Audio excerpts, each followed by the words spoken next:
Hello friends, जय माता दी। आज मैं आपको सर्दी और खांसी के जुकाम के कुछ घरेलू नुस्खे बताएंगे। तो फ्रेंड्स, आगे बढ़ने से पहले आप हमारे चैनल को सब्सक्राइब करिए, साथ में बेल आइकन पर क्लिक करिए ताकि आपको हमारा नोटिफिकेशन रोजाना मिले सबसे पहले। फ्रेंड्स, आपको पता ही होगा कि बदलते मौसम में सबसे बड़ी समस्या सर्दी, खांसी और जुकाम की रहती है। गले में दर्द और फ्लू की दिक्कत भी आम बात है। तो फ्रेंड्स, ऐसे में हम आपको कुछ घरेलू नुस्खों के बारे में बताएंगे जो रामबाण की तरह काम करेंगे। तो फ्रेंड्स, आइए जानते हैं। खांसी जुकाम हर बदलते मौसम के साथ आने वाली समस्या है। खांसी बैक्टीरियल या viral infection, allergy, sinus infection या ठंड के कारण हो सकती है। लेकिन फ्रेंड्स, हमारे देश में हर परेशानी के लिए लोग डॉक्टरों के पास नहीं जाते।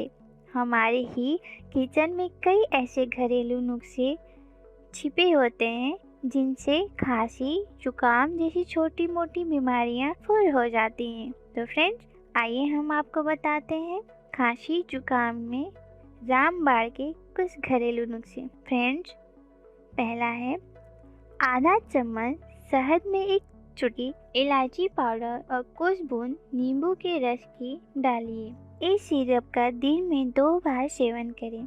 आपको खांसी जुकाम से काफ़ी राहत मिलेगी। दूसरा उपाय फ्रेंड्स, गर्म पानी। जो जितना ही हो सके गर्म पानी पीजिए। आपके गले में जमा कफ खुलेगा और आप अपने में सुधार महसूस करेंगे। फ्रेंड्स, बचपन में सर्दियों में नानी दादी घर के बच्चों को सर्दी के मौसम में रोज हल्दी का दूध पीने के लिए देती हैं।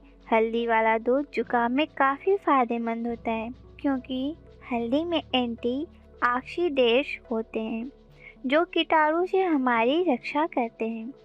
रात को सोने से पहले इसे पीने से तेजी से आराम पहुंचता है। तो फ्रेंड्स, हल्दी में एंटीबैक्टीरियल और एंटीवायरल प्रॉपर्टीज मौजूद रहती हैं जो कि इन्फेक्शन से लड़ती हैं। इसकी एंटी इन्फ्लेमेटरी प्रॉपर्टीज सर्दी, खांसी और जुकाम के लक्षणों में आराम पहुंचाती हैं। फ्रेंड्स, ऐसे ही गर्म पानी और नमक के गरारे लेना है। तो फ्रेंड्स, गर्म पानी में चुटकी भर नमक मिलाकर गरारे करने से खांसी जुकाम के दौरान काफ़ी राहत मिलता है।